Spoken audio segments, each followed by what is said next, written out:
If I'm being honest, he is my idea of a banker of the day. I think this could potentially be Dragon Symbol's big day. I really do. Over a mile. Wow, this is some race.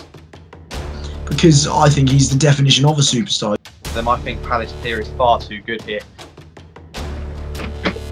Are you joking me?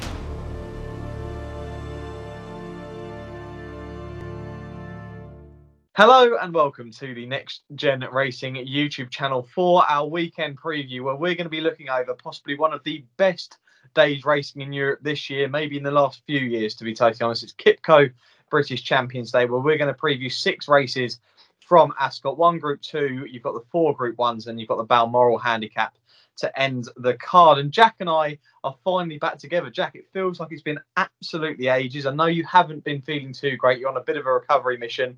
How are you feeling now?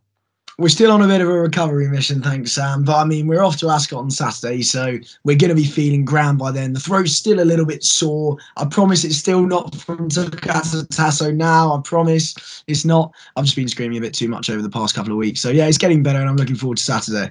Yeah, I'm pretty sure you're going to have a sore throat on Sunday morning after cheering home a few winners as well. But let's kick the action off with the 125. It's the Qipco British Champions Long Distance Cup. It's a Group 2 over 2 miles. Trushan is your 6-4 best price favourite here. Stradivarius has been declared for the race, or has been left in the race. A lot of people didn't quite expect that a few weeks ago, but he's 7-2. Hamish is 6-1. Baron Samedi, a lot of people's sort of outsider fancy. That horse is 8-1. Princess Zoe is 9-1 and 16-1, and bigger the rest. Jack, it finally looks like we've discussed it in sort of every cup race throughout the season. Could it happen?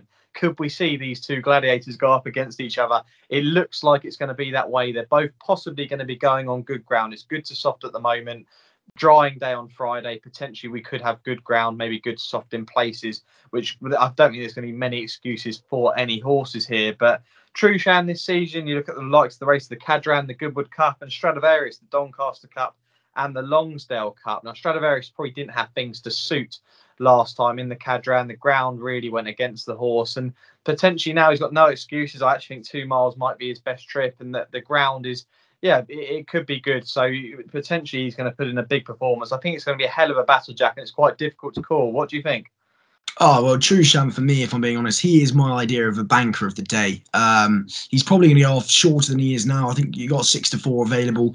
I think he's probably going to go off about even money on the day. I think we'll probably get good to soft ground. I don't think we'll be good.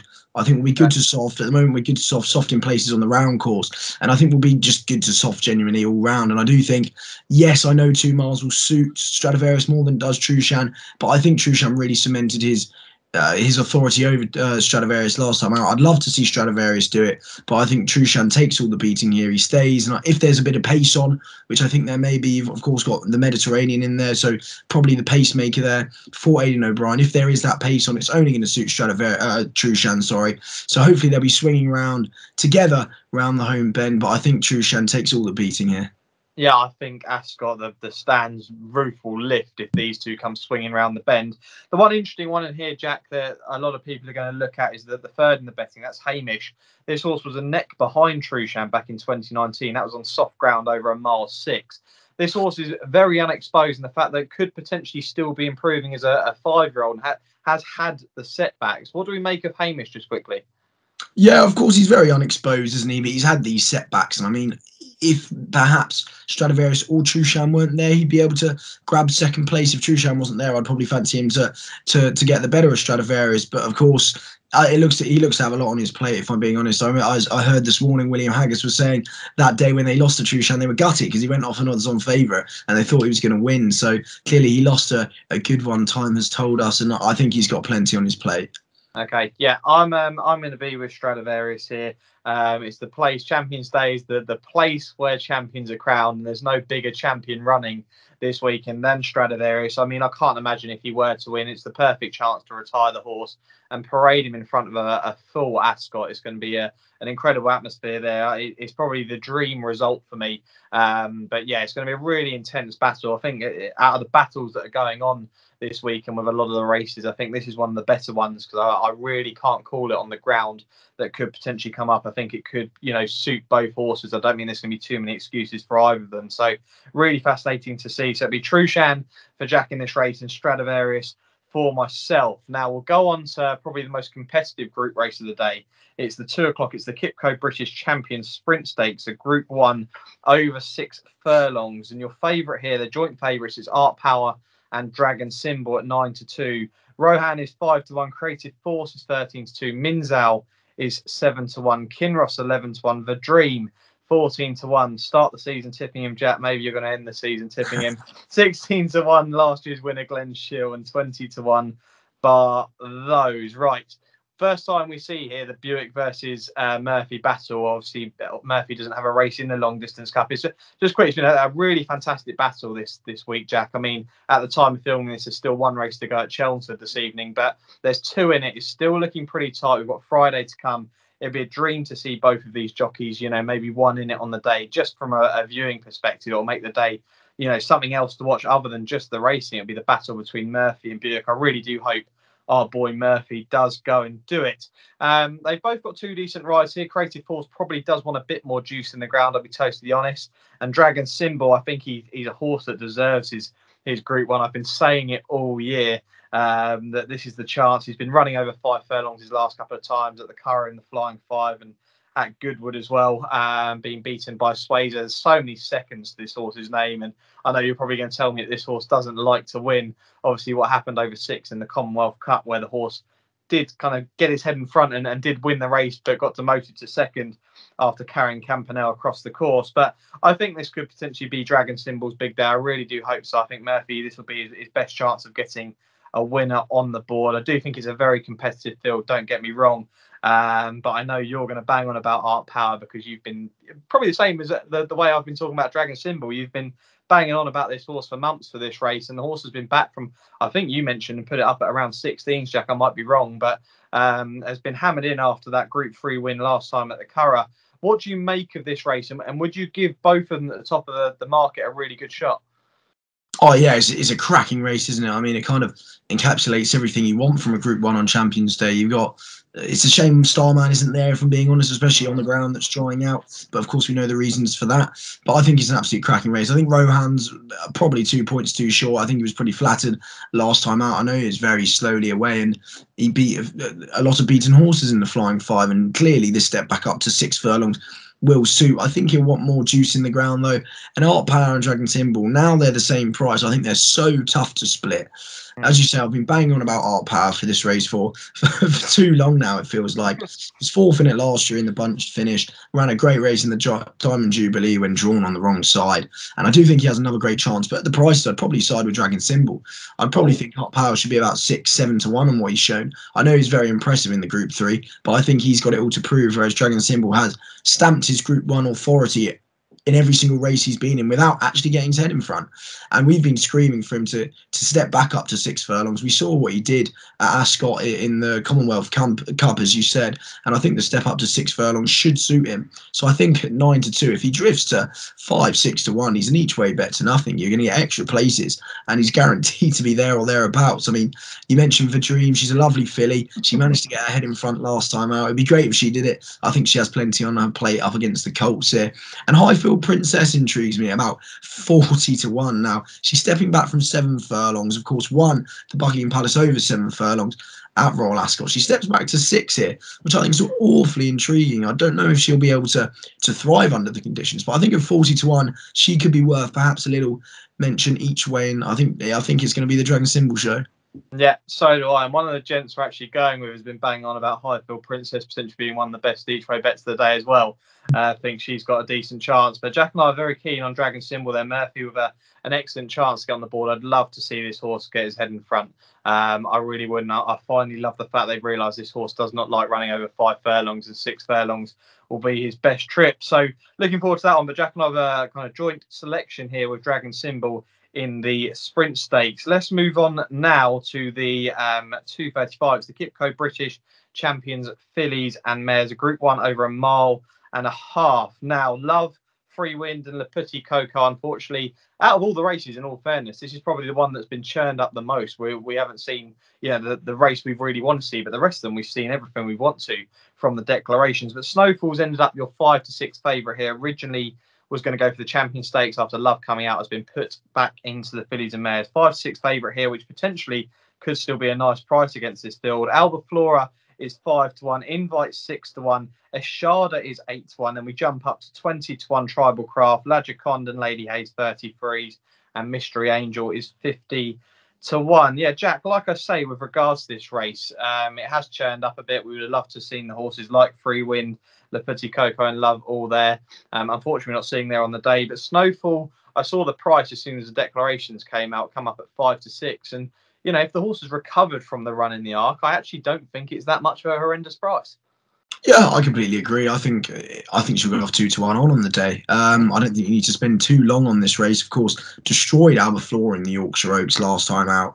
I think Alba Flora is probably a little bit better off at the weights, but regardless of that, I think Snowfall showed that she is pretty classy in that Arc. It was a red hot Arc, and I think that was her career best performance thus far, and better than her Oaks performance. So for her to do that kind of did show that she does still have plenty of ability, probably more than people were giving her credit for before that and after her getting beaten in the Vermeil.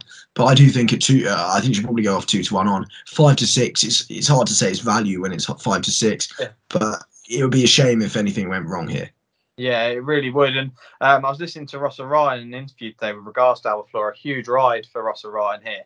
He has definitely got a chance, don't get me wrong, but he said with regards to Snowfall, whether this horse could bounce back from having that recent run in the Arc. What do we make, not just with regards to Snowfall, but horses backing up from Arc weekend? We know it's a massive weekend. It's almost like their Champions Day out there, and they can have their tough races, and this comes only a few weeks after.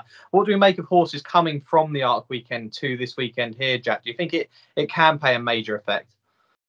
I mean, of course it can, but it's hard, isn't it? Because when you hear Charlie Appleby saying a Dayar's piece of work went very well, Alan King saying it may take its toll on Trushan, it's hard to know as us punters. It's hard to really know what they're doing at home, but you can probably take it with a pinch of salt that they're going to be as fresh as ever because, of course, it was quite grueling ground at the Arc weekend. So it's interesting to see how they come out of it, but I wouldn't really look too deeply into it as a negative. Yeah, it is an interesting one, but I mean, Snowfall, like I say, it would probably be, if the horse does end up 2 to 1 on the day, it's definitely a no-bet race. I'm sure the horse will be slammed into a lot of punters' trebles and multiples on the day, but she's sure to be a strong favourite here and should go and win this. So Jack and I, both with Snowfall, but seems like a bit of a no-bet race for both of us. Let's move on to probably the most exciting race of the day. It's the 310, it's the QE2, the Queen Elizabeth II Stakes, a Group 1 over a mile. Wow, this is some race. Palace Pier is 13 to 8. Baid is 5 to 2. Alcohol Free, the Revenant, Master of the Seas, they're all 9 to 1. Mother Earth and Ben Battle 20 to 1. Lady Beaufort 25s. Njord, the Balmoral winner from last year, that horse is 80 to 1. And Lord Glitters, the legend, the old boy, is 100 to 1. I mean, the only disappointment with regards to the declarations here, Jack, is the fact that Poetic Flare isn't in here. That was the only real star that we're missing that was in the original declaration. That horse has obviously been retired, going to stud over in Japan, and hopefully that everything goes well for Poetic Flare and we see some of his offspring in the future. But wowza, Palace Pier, Queen Anne, Lockins, Mauer winner. Last year it all seemed to go a bit wrong, Jack, with the shoe coming off. And the ground, we know the horse doesn't mind soft ground, but the ground was a bit horrendous last year on Champions Day. It was a bit of a mess to watch in some ways. But look, I just think he's personally be hard to beat. We're putting this battle between Palace Pier and Baid. You look at the main ones, which are Mishriff versus Adayar, Palace Pier versus Baid, and Trushan versus Stradivarius. I actually think this is the easiest one to decide out of all three of them. I think Palace Pier is far too good here. I actually think 13 to 8 is a really fair price. I think if you take Baid out of this, the horse is going to end up 2 to 1 on, personally, and I think that the fact Baid's in here, punters are getting a better price with regards to Palace Pier. There are some decent each way shouts in here, do not get me wrong. We see Master of the Seas, who had a decent comeback run in the Joel Stakes behind Ben Battle, who's a fairly decent price there as well at 20-1. And we see the Revenant coming over from France, the first French raider we're going to talk about. Probably going to want more rain. It's probably not going to be the ideal conditions for last year's winner. But it is a real fascinating one. Do you think, Jack, that with regards to Bide, it's all done on speculation of how potentially good he could be with regards to that price? Yes and no. I mean, he's clearly shown he's got an electric turn of foot. He showed that last time out. Would he want a stronger pace up front? Probably not. But does it look like there's much pace on here? No. And that is at the detriment to Palace PIER, which does worry me slightly. I've been seeing a lot going about saying that Palace PIER isn't a superstar and all of this, and I can't quite get my head around it, because I think he's the definition of a superstar. He's done everything asked of him, and he's put to bed so many questions which he's had thrown at him. Yes, he wasn't unreal last year in it, but I mean, this is only loss of his career. So he's achieved a lot more than, of course, his sire Kingman did. And I think those calling him not a superstar, I had to scratch my head a little bit at that. But yeah, I think Palace PIER is far too good here for them. Providing they get a decent gallop to go at. If it turns into a 2-furlong sprint, I think he could be in a bit of trouble, and I think it could play into Baid's hands. So that's my only concern with returns to Palace PIER, with regards to Palace PIER, because I do think he's the classiest in the race, but he may want a quicker pace than they go at. If they do go at this cruel of a pace, it'd be interesting to see how Master of the Seas quickens up, because of course he was fresh last time out when he didn't quite quicken or stay as well as we've seen him doing the Guineas. So it'd be interesting to see how he comes on from that, and if he'll be able to show the turn of foot that we know he has. But hopefully Palace PIER will be able to get the job done and get off to stud in one piece.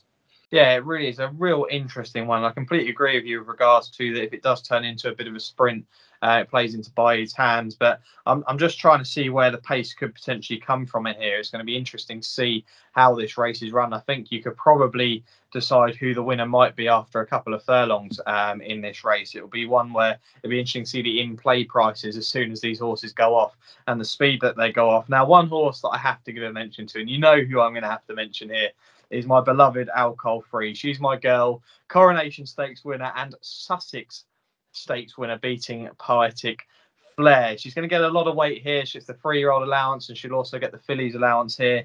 I personally think that she's the each-way bet in here. I really do.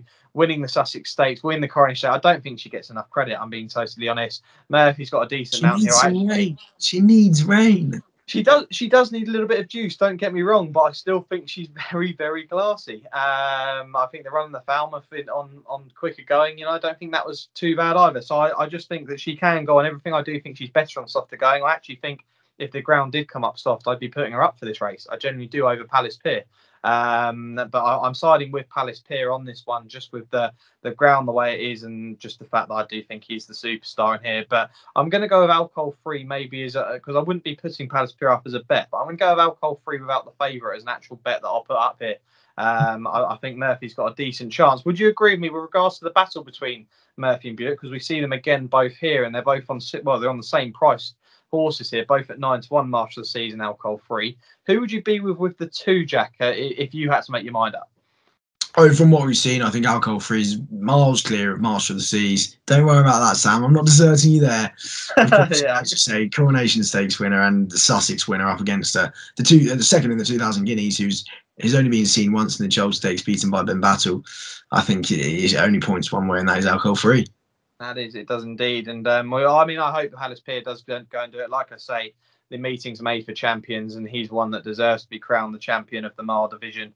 But yeah, both of us really fancy Palace PIER, but I'm going to put up Alcohol Free without the favourite here for my bet in the QE2. Let's get on to the big one of the day. It's the Qipco Champion Stakes, the 350, a Group 1 over a mile and a quarter. And Mishriff is your 13-8 favourite here. Adayar is 2-1 after being left in here at the start of the week and even left in there on Thursday morning.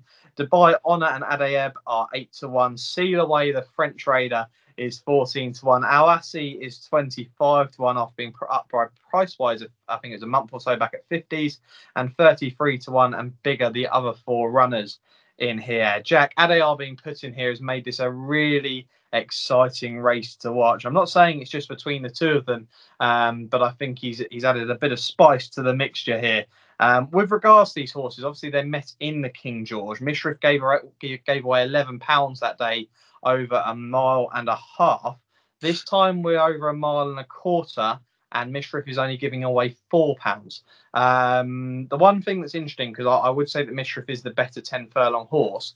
One thing that's interesting is listening to quotes tonight is that Appleby saying that 10 furlongs is going to be Adair's most comfortable trip next season. So I'm sure we're possibly going to see him in the likes of the Judgment and the Eclipse and races like that. It's a real fascinating one, Jack. Out of this battle, who are you with?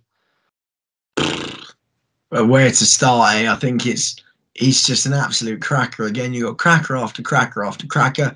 I completely agree. I think Adair could win the Judgment next year, and all the likes in the Eclipse over 1 mile or 2. I wouldn't be surprised if he goes and does kind of a Gaiath did last year or a couple of years ago now. So that wouldn't be surprising if he goes to do that. Here, though, I'm not too sure he'll want any juice in the ground. So soft in the description does make me a little bit nervous, because it did look like he was going to kick very clear in the arc, and of course didn't get through that grueling conditions. So I think Mishriff's performance in the Judgment clearly cemented himself at the top of underneath St Mark's Basilica anyway, in the 1.25 mile division. I think that's one of the best performances of the year.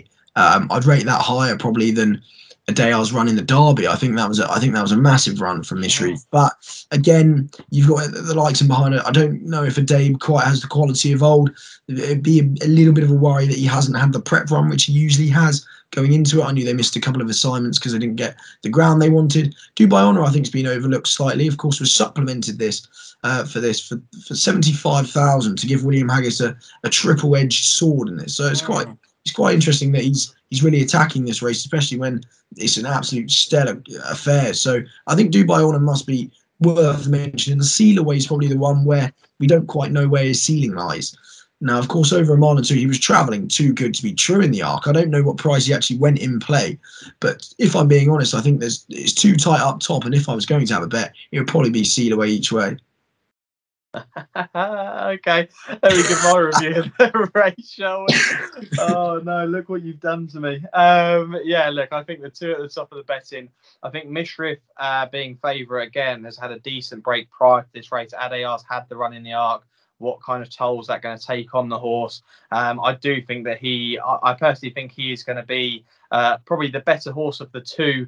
Obviously, if we compare their careers in the future, I think if Adair stays in training, I think the horse will have a better career than Mishriff, which might be a bit of a big statement. I know Mishriff's a bit of a globetrotter, but I think Adair is going to have a lot of big Group 1s to his name as well. But I'm actually going to move away from both of them and put up a horse to win, not a horse each way. And I'm going to be backing Sealaway in this race. And I've seen people tweeting saying about Sealaway and Al Assi, why do people keep putting these two horses up for the Champion Stakes? I'm not quite sure on Al Assi, in my personal opinion, but Sealaway, I completely see it. Jack has mentioned it there, how strong this horse was travelling in the arc. I don't think the horse stays 1 mile and 4. I did initially think that the horse would appreciate the step up to 1 mile and 4 before the arc, and I did mention that when putting up as an each way shout. But I just think the 10 furlongs is well suited. The last time we saw this horse, and the only time we've seen this horse over 10 furlongs, is in the Prix de Jockey Club, being beaten by the star St Mark's Basilica, who's unfortunately been retired. I just think that when Cedric Grossi said that this is the logical step and the horse is ready, and it was a very quick decision after the arc as well. It wasn't one where they've waited. They immediately made this the next plan. Miguel Barcelona's coming over to ride this horse, a jockey that I absolutely love, and a jockey that loves to hold horses up. So what I can see is this horse being held right out the back, being pulled out, and will probably travel like a travelly thing. And you'll be looking, going, oh my God, we're on to a winner here. And it's whether he can just pull it out the bag. I do think the horse does appreciate a little bit of giving the going. I actually think, Jack, the potentially good to soft, if we get that on the day, might suit this horse quite well. But I'm going to put this French Raider up as a win bet at 14-1. I really like this lad, Sealaway, and I think could potentially spoil the battle between Adair and Mishriff. So for yourself, Jack, if you were just picking between the two at the top, who would it be? Because I know you mentioned Sealaway might be the each way bet for you. It would probably be Mishriff out of the top two, but the bet for me would be Sealaway each way. Okay, I'm completely with you now. I think Mishriff would be the one out of the top two, but I do really like Sealaway here. Let's go on to the big handicap now, one where usually we have quite a competitive field with regards to the market, but we'll discuss that in a second. The 4:30, it's the Balmoral It's a mile Class 2 handicap. Sunray Major, the half brother to Kingman, is a 3-1 favourite here. King Leodonis is 6-1. Aldari is 15-2. Nugget is 8-1. Matthew Flinders, a big jump up in the field, to 20-1. Escobar is also 20-1. Shalir, Johan, Dashing Roger, they're 22-1. And then you've got Kenzai Warrior, Montafam, Sir Busker, Roscalin, Reju at 25s and 33-1. And bigger the rest. God, there's some proper decent handicappers in here, Jack. There really is some really strong handicappers and potentially some future listed and group performers. None other than Sunray Major, who is the big talking matter. I mean, I put the horse up at 3-1 when I talked about the betting here. But some bookmakers even going as short as 2s, 9-4. The horse is very, very short for a big handicap like this. Is he the group horse in a handicap? Oh, probably, but I mean, he could be 2-1 and win by 10 lengths, and I'll be glad I didn't back him. Backing him at 5-2 in this kind of field, I think is ludicrous. If you look at the word value, I think that's everything that value isn't. Of course, he's extremely progressive, extremely unexposed. He's a half brother to Kingman, so he's going to be, and he's well in as well, so he's going to be extremely, extremely popular. But again, you have to look elsewhere. King Leonidas is the same thing, very unexposed, hasn't been seen very much, but he's a single figure price at 5-1. And I'm a big fan of Matthew Flinders, I really am. I've been a big fan of him all year. William Buick's got dropped up, which is quite interesting to see. He's currently priced about 20-1, 18-1.